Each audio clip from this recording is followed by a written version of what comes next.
감사하겠습니다. 광고가 길었네요. 자, 우리 서로 축복하시죠. 네, 은혜 받으세요. 은혜 받으세요. 네, 은혜 받으세요. 오늘 아침부터 이렇게 주님 전 나와서 예배하고 또 직분 따라 섬기시느라 얼마나 또 고생이 많으세요. 하나님께서 그 마음과 섬김을 다 기억하실 줄 믿습니다. 우리 주일 오후에는 사도행전을 함께 묵상하고 있는데요, 바울 사도와 바나바의 1차 선교행을 살펴보고 있습니다. 2주 전에 우리가 그 출발 첫 선교지로 구브로라는 이 섬에서 선교한 것을 살펴보았는데, 구브로 섬의 바보라는 동네 이름 재밌죠? 바보라는 동네에 바예수라는 거짓 이 선지자가 막 이렇게 방해하고 그랬었잖아요. 그런 거짓 선지자의 방해를 뚫고 그 구브로 섬의 총독인 서기오 바울, 또 이 사람도 이름이 바울이에요. 서기오 바울이라는 사람이 또 예수를 믿게 되는 그런 또 소중한 열매를 거두었죠. 자, 이 두 분의 1차 선교행이 계속되는데요, 두 번째 행선지는 밤빌리아에 있는 버가라는 곳입니다. 그럼 지도 한번 잠깐 보여주시겠어요? 네, 보시면 이제 오른쪽에 있는 안디옥에서 출발을 해서 1차 선교행, 그래서 구브로라는 섬에 살라미라는 도착하고, 살라미에서 또 바보에서 배를 타고 쭉 올라가면 버가가 있잖아요. 이 버가로 가게 되었던 거예요. 또 이 버가에서 또 더 올라가면 비시디 안디옥 있는데, 오늘 우리가 읽은 말씀은 바로 이 비시디 안디옥이 두 개잖아요. 그렇죠? 출발지 안디옥도 있고 여기 안디옥도 있는데 같은 이름의 두 도시예요. 수리아의 안디옥, 비시디 안디옥 그렇게 부르는데요, 오늘 말씀은 여기서 있었던 일이에요. 그런데 앞서 13절에 보면은요, 이런 얘기가 있어요. 바울과 및 동행하는 사람들이 바보에서 배 타고 밤빌리아에 있는 버가에 이르니, 지도 보신 것처럼 버가로 이르는데, 이 버가에서 작은 사건이 생겨요. 요한은 그들에게서 떠나 예루살렘으로 돌아갔다, 이런 얘기가 있어요. 이 바울과 바나바와 더불어서 요한, 마가복음을 기록한 사람이거든요. 근데 아직 이 당시에는 그 믿음이 아직은 굳세지 못했던 것 같아요. 야심차게 선교에 동참했지만 많이 고단했던지 아니면 무슨 이유가 있었는지 이 버가에서 이 마가 요한이 그만 돌아갑니다. 중도 이탈하고 말아요. 그런데 요것 때문에 2차 선교여행 때 바울 사도와 바나바가 크게 다퉈요. 중도에 이렇게 하차했던 사람을 2차 선교여행 때 같이 동행하느냐 마느냐 그 문제로 16장에 나오는데, 그 단초가 되는 사건이 이 13장 13절에 있는 거예요. 자, 14절에 보면 그들은 버가에서 더 나아가 비시디아 안디옥에 이르렀다. 지도 다시 한번 보여주시겠어요? 버가에서 배를 타고 도착했는데 거기서 더 올라가서 비시디아 안디옥에 이르렀다. 그리고 안식일에 회당에 들어가 앉아서 이제 같이 예배를 드렸던 거예요. 자, 저 비시디아 안디옥에서 바울 사도는 아마도 회당 예배 때 말씀을 강론할 기회를 얻었던 것 같아요. 회당에 예배를 드릴 때 보통 보면 이제 돌아가면서 말씀을 읽어요. 정해진 분량만큼 이제 남성들이 정해진 순서에 따라서 성경을 읽습니다. 우리 예배 드릴 때는 몇 구절, 10구절 이 정도 읽는데 많이 읽어요. 많이 읽고 그 읽은 후에는 누군가 강론을 해요.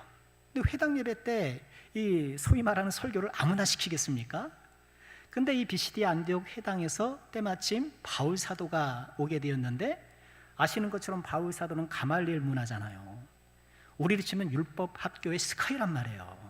아주 명문 율법 학교를 나온 사람이 있으니까 이 바울 사도에게 복음을 전할 기회를, 복음이 아니라 회당 예배 때 말씀을 강론할 기회를 준 거예요.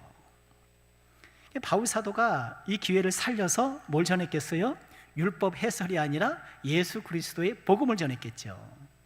그 전했던 복음의 내용이 이 13장 14절 15절 이하로 쭉 나와요. 먼저 바울 사도는요, 이스라엘의 역사를 간략히 전합니다. 출애굽 이후 40년 동안 광야에서 소행을 하나님께서 참아주셨다. 가나안 7족속을 쫓아내시고 그 땅을 우리에게 주셨다.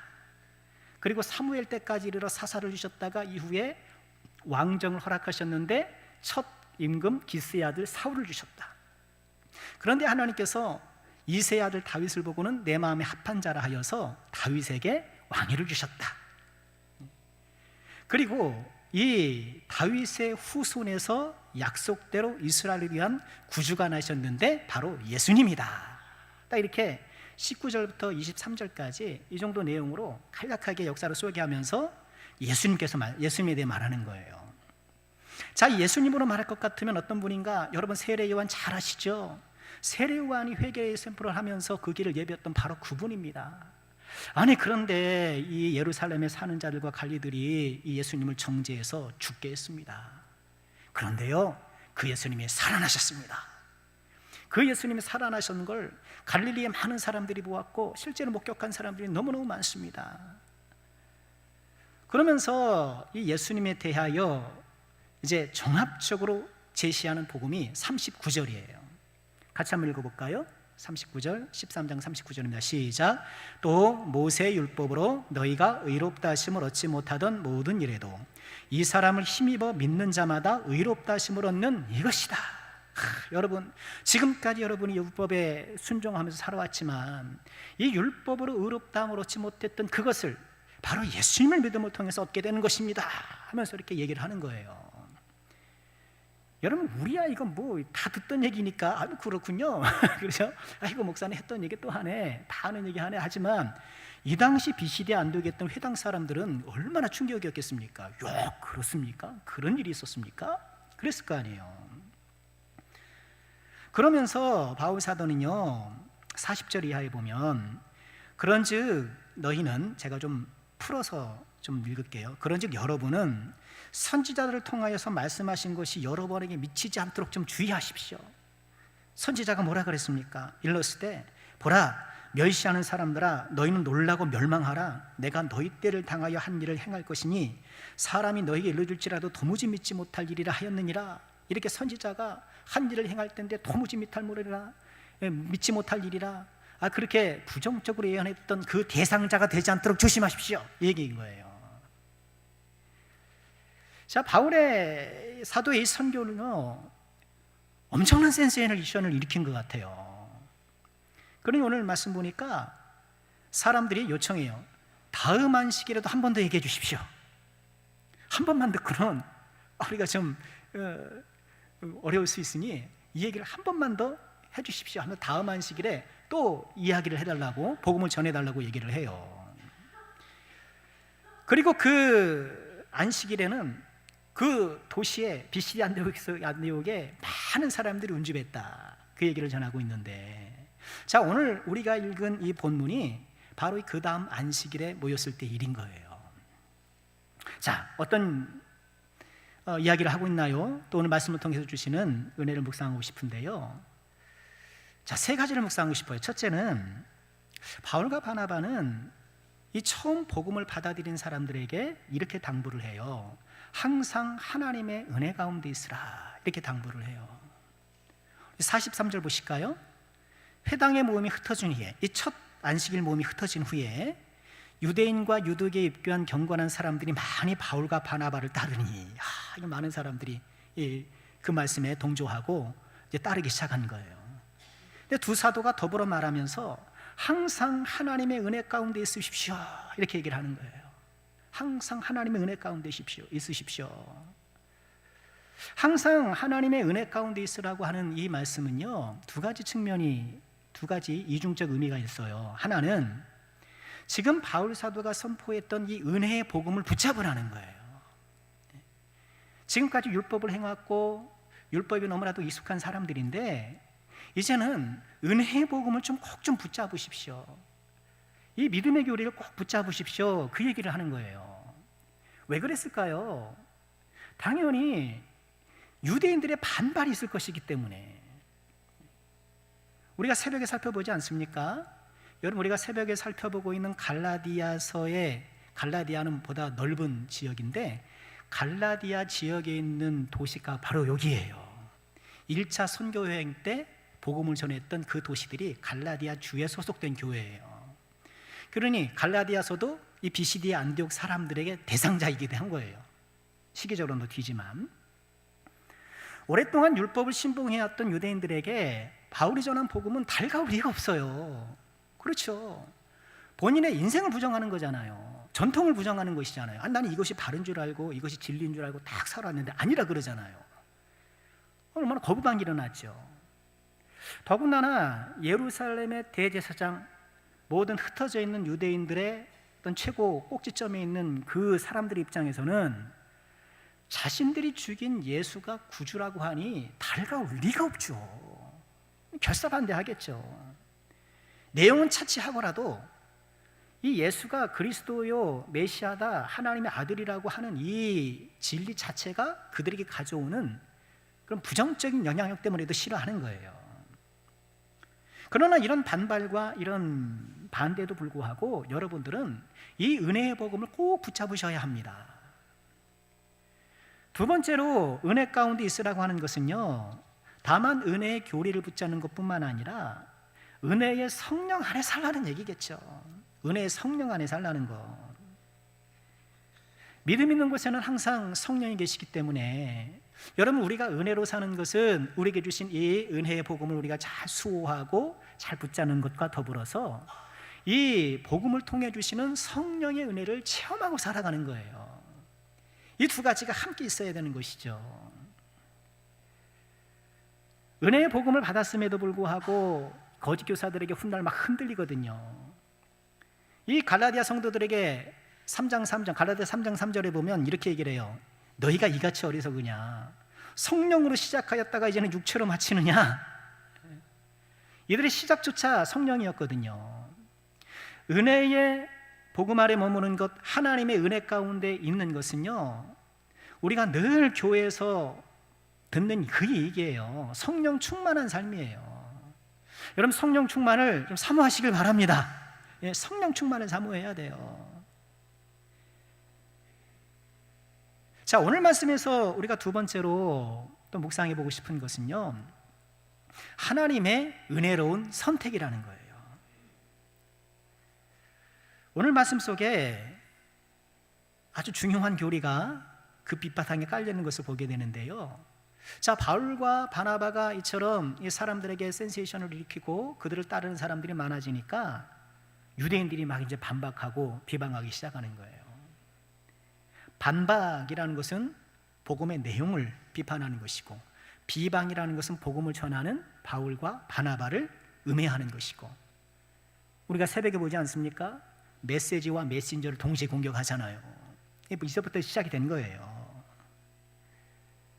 그러자 바울과 바나바는 이렇게 말합니다. 46절에 보면 바울과 바나바가 담대히 말하 이르되 하나님의 말씀을 마땅히 먼저 너희에게 전할 것이로되 너희가 그것을 버리고 영생을 얻기 합당하지 않은 자로 자처하기로 우리가 이방인에게 한다. 너희에게 거부하고 대적하고 비방하는가? 하나님의 뜻이 있는가 보다. 우린 이방인에게로 간다. 그러면서 47절에 이사야 말씀을 인용하는 거예요. 주께서 이같이 우리에게 명하시되 내가 너를 이방의 빛으로 삼아 너로 땅끝까지 구원하게 하리라 하셨느니라. 아마도 하나님의 말씀이 이런 식으로 이루어지나 보군요.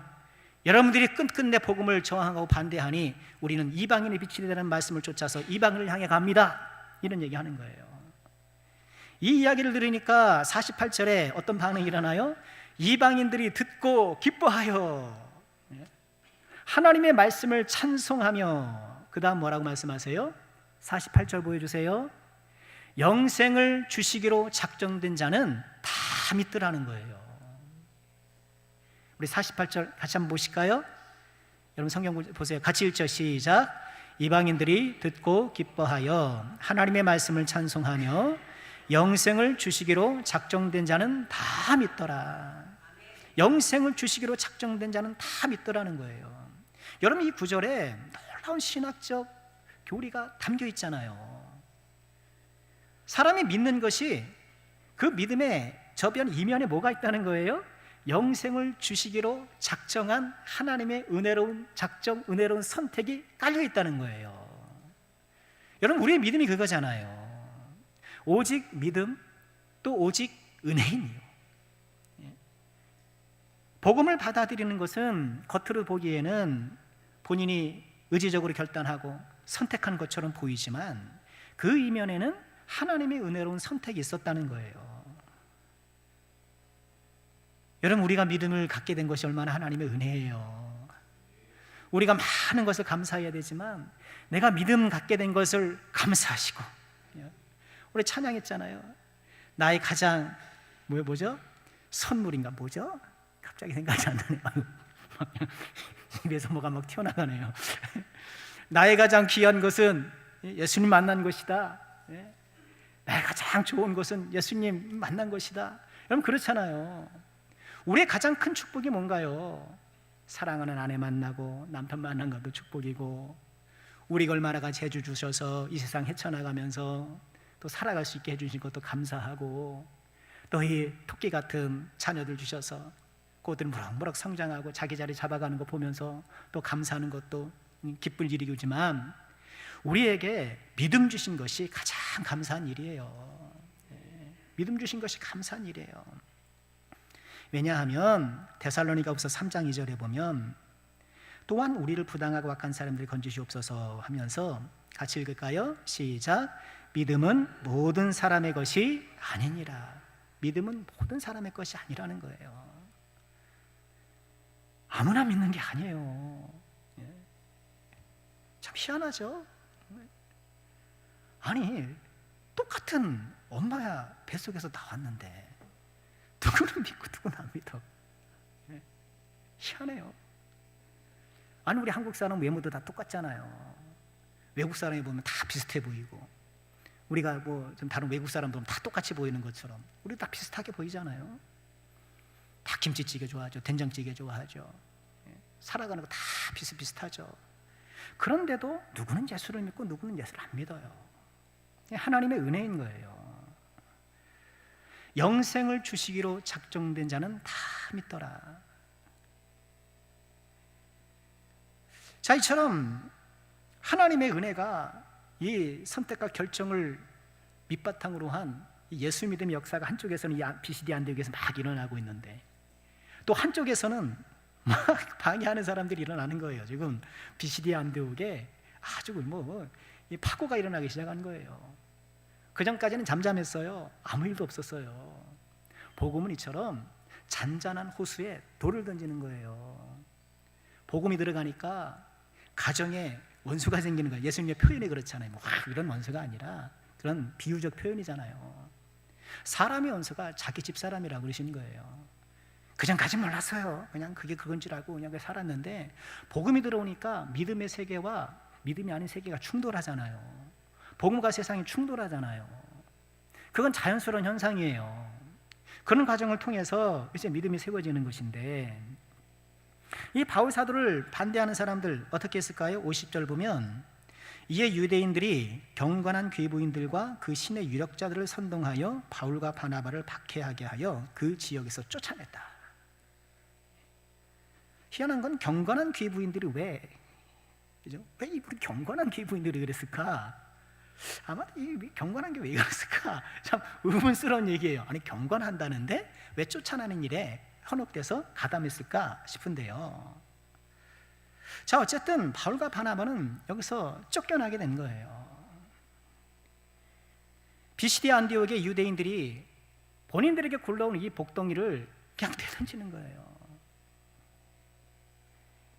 여러분, 그러나 이 예수를 쫓아내는 일이 비단 이 비시디 안디옥에서만 일어난 일이겠는가요? 여러분, 우리도 부분적으로 예수님을 쫓아낼 때가 있을 수 있다는 것을 우리가 주의해야 돼요.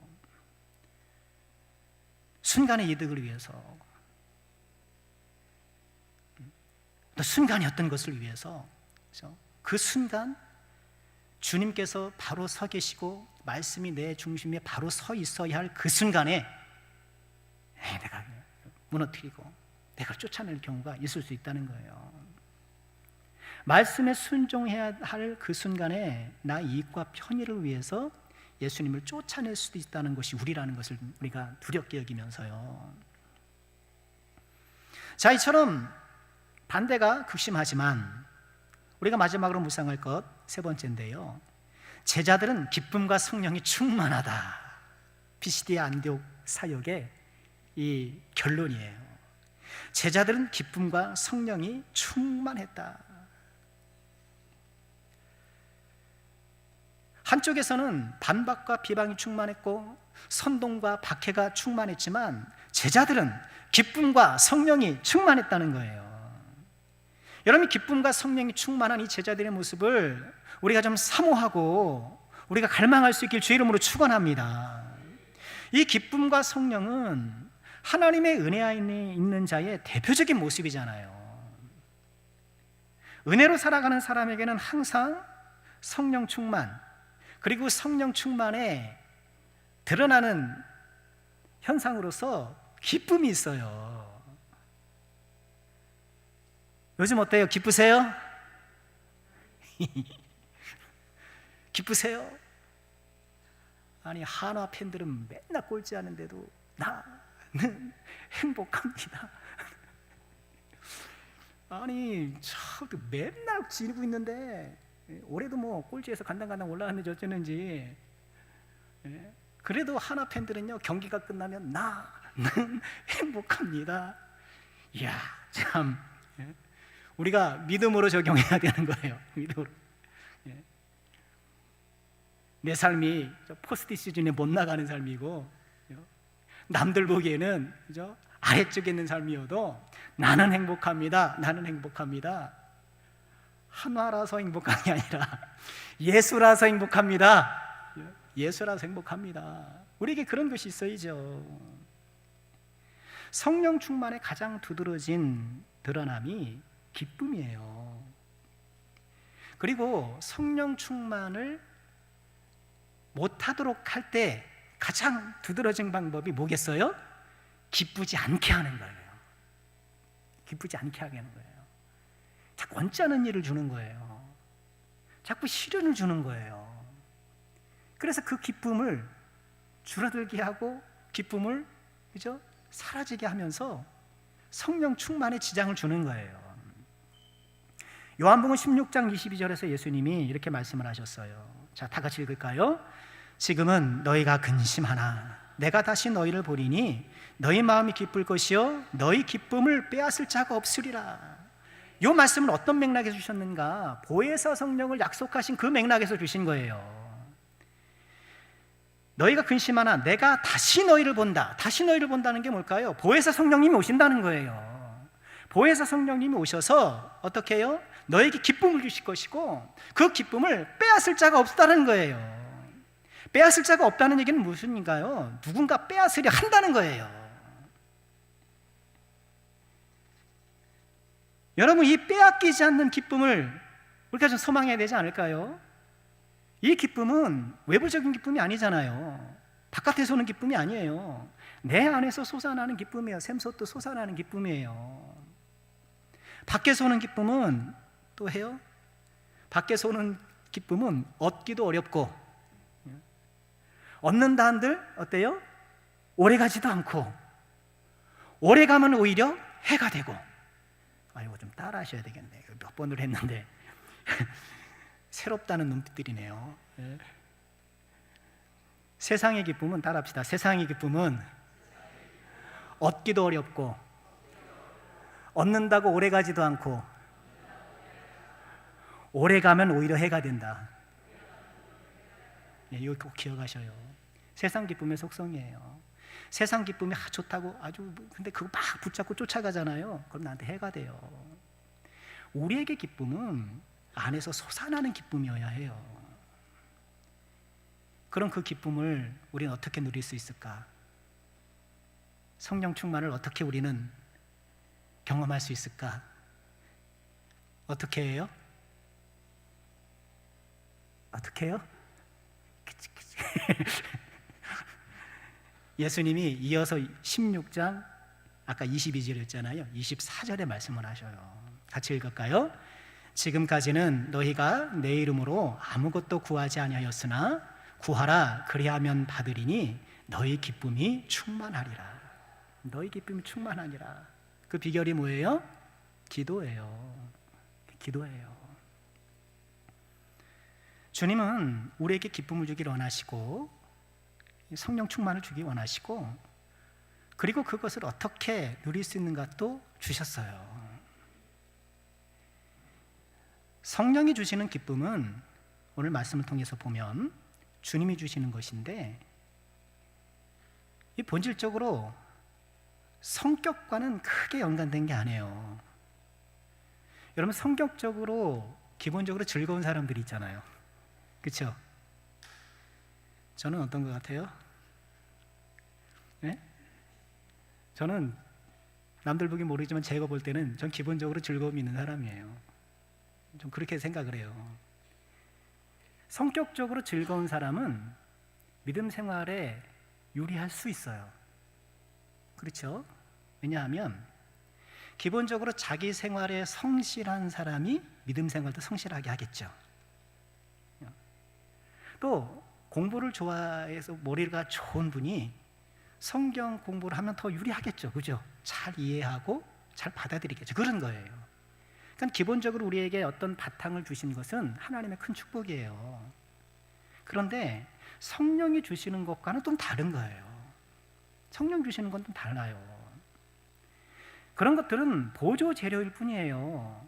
성령이 우리 안에서 역사하시면 우리가 성격적으로 느끼는 그런 기쁨과 다른 것이 있는 거예요. 성령이 우리 가운데 역사하시면 내가 평상시에 성실하게 했던 내 생활 습관과는 또 다른 열정과 성실함과 꾸준함이 그 안에서 나와요. 성령으로 충만하면 내가 머리가 좋아서 이해하는 것을 넘어서는 뭔가 내 안에 깊은 말씀에 대한 사모와 말씀에 대한 순종이 일어나요. 주님은 우리에게 이것을 약속해 주고 계시는 거예요. 우리의 기본적인 어떤 성격이나 성향이나 이런 것들, 그것이 어떤 보조 자료가 될 수 있을지는 모르겠지만 그것을 뛰어넘는 우리 내면에서 흘러나오는 이 신비로운 힘과 능력, 이 성령의 기쁨을 우리에게 약속해 주시고, 그 약속을 무엇을 통해서? 기도를 통해서 주시는 거예요. 그러니 우리가 뭐 해야 돼요? 기도해야 돼요. 그러니 우리가 뭐 해야 돼요? 네, 새벽에 나와야죠. 기도해야 되는 거예요. 네, 기도를 해야 돼요. 제가 부탁드리고 싶은 것은 기도를 해야 된다는 거예요. 우리 어린이 동요에 이런 노래가 있잖아요. 깊은 산속인데 제가 이거 제 원고를 보니까 오타가 났네. 기쁜 산속이라고 적었네. 기쁘다고 막 해서 그런지 오타가 여기 있네요. 깊은 산속 옹달샘, 깊은 산속 옹달샘 누가 와서 먹나요? 아, 여기 왜 이래죠? 맑고 맑은 옹달, 부르지 말아야겠다. 깊은 산속 옹달샘 누가 와서 먹나요? 누가 등장하죠? 새벽에 토끼가 눈 비비고 일어나 세수하러 왔다가 어때요? 물만 먹고 가지요. 딱 그 토끼예요. 우리가 딱 그 토끼 되기가 쉬워요. 새벽에 성도가 눈 비비고 일어나 기도하러 왔다가 커피만 마시고 가시죠. 기도하러 왔다가 친구만 만나고 가지요. 기도하러 왔다가 견디다 가지요. 기도해야 돼요. 토끼가 눈 비비고 해서 왔으면 그 옹달샘을 찾아온 본래의 목적을 이루어야 되잖아요. 세수를 해야 될 것 아닙니까? 푹푹 쉬시면서 하루 시작해야 될 것 아닙니까? 우리가 기도에 옹달샘이 왔으면 어떻게 해야 돼요? 뭐 해야 돼요? 기도해야죠. 하나님 만나셔야죠. 하나님 만나셔야 돼요. 기도하러 오세요. 기도하러 오셔요. 이번 특세 때는 좀 출석률이 많이 떨어져요. 제가 이렇게 좀 엄한 말을 못하는 편이라, 그죠? 엄한 말을 못하는 편이라 좀 그런데 좀 더 분발해 주시길 부탁드리겠습니다. 우리 교회 임직자가 몇 분인지 아세요? 은퇴하신 분 빼놓고 임직자가 33명이에요. 민족대표 33명. 19년 3.1운동의 그 민족대표 33명처럼 여러분 우리 교회에 은퇴하신 분 말고 장로님, 안수 집사님, 신부권사님 33분이에요. 우리 새벽에 좀 더 힘을 냅시다. 새 생명 축제하고 어떻게든지 좀 한 분이라도 예수 믿도록 복음을 듣도록 우리가 좀 으쌰으쌰하고 있는데 여러분 기도로 동참해 주시기 부탁드리겠고, 무엇보다 이런 뭐 행사를 떠나서, 그렇죠, 행사를 떠나서 성령을 통해 우리에게 주시는 빼앗기지 않는 기쁨을 주신다는데 우리의 기도가 좀 그런 기도가 돼야 되지 않을까요? 옹달샘에 와서, 아니 바다에 가서 그저 그냥 바닷가에서 폼 잡고 발목만 축이고 들어갈 것이 아니라 푹 들어가서 좀 수영도 좀 하고 푹 들어가서 좀 잠수도 좀 하고 좀 그래야 되지 않겠어요? 여러분 우리의 기도가 이처럼 성령을 통해서 주시는 기쁨을 누리는 기도, 그게 어떻게 됩니까 목사님? 해보면 알죠. 그게 어떻게 됩니까? 해보면 아는 거예요. 해보면 아는 거예요. 자, 말씀을 마치겠습니다. 오늘 말씀의 결론은 이렇게 끝나죠. 제자는 어떤 사람인가? 제자는 기쁨과 성령이 충만하다라고 말씀하셨는데 이 제자가 어떤 사람인지를 너무나도 명확하게 보여주는 말씀이에요. 기쁨과 성령이 충만한 사람. 여러분 우리가 이런 사람이 되지 않겠습니까? 성령을 통해서 우리 마음에 우리의 기쁨을 빼앗가는 모든 것들을 좀 쫙 밀어내야 돼요. 기쁘기 어려운 일들이 너무너무 많거든요, 우린. 그죠? 내 형편을 보나, 뭐 인간관계를 보나, 뭐 이렇게 보면은 기쁘지 못한 것들이 있는데, 여러분이 기쁘지 못한 것들을 해결하는 방법은 이 모든 상황들을 내가 이렇게 조정해 나가는 것도 한 가지 방법이에요. 그렇죠? 내가 경제적인 문제로 내가 기쁘지 않아. 그럼 이 경제적 문제를 조금 보완할 수 있는 그런 뭐 방법을 취하는 것도 있을 수 있겠죠. 그죠? 그러나 주님께서 우리에게 주시는 처방은 뭐예요? 이처럼 우리 마음에 기쁨을 앗아가는 모든 요소들, 그죠? 그런 것들을 성령이 들어와서 쫙 몰아내는 거예요. 성령이 들어와서 이런 것을 확 쫓아내버리는 거예요. 이 성령께서 우리의 마음을 딱 장악하고 계시면 흔들리지 않거든요. 잠깐 뭐 어떤 일이 있을 수 있겠지만 그건 지나가는 거거든요. 이겨낼 수 있는 거거든요. 기쁨과 성령이 충만한 삶, 제자의 삶이라는 것을 다시 한번 기억하고, 주여 나에게도 이런 삶을 주세요. 나에게도 이 빼앗기지 않는 기쁨을 좀 주세요. 그 성령을 주세요. 우리가 사모하며 기도의 자리로 나가야겠습니다. 이 귀한 은혜가 우리 가운데 있게 되기를 주님의 이름으로 축원합니다. 기도하겠습니다.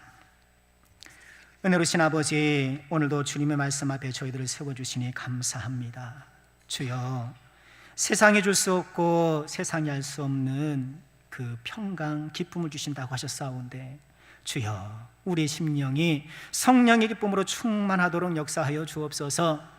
우리를 혼란스럽게 하고 우리를 힘들게 하는 모든 세속적인 일들이 성령으로 말미암아 다 물러가게 도와주시고 다 소화되게 도와주시고, 우리 하나님께서 우리의 마음을 장악하시는 가운데에 흔들리지 않는, 빼앗기지 않는 기쁨으로 충만한 주의 신실한 제자들 되게 하여 주옵소서.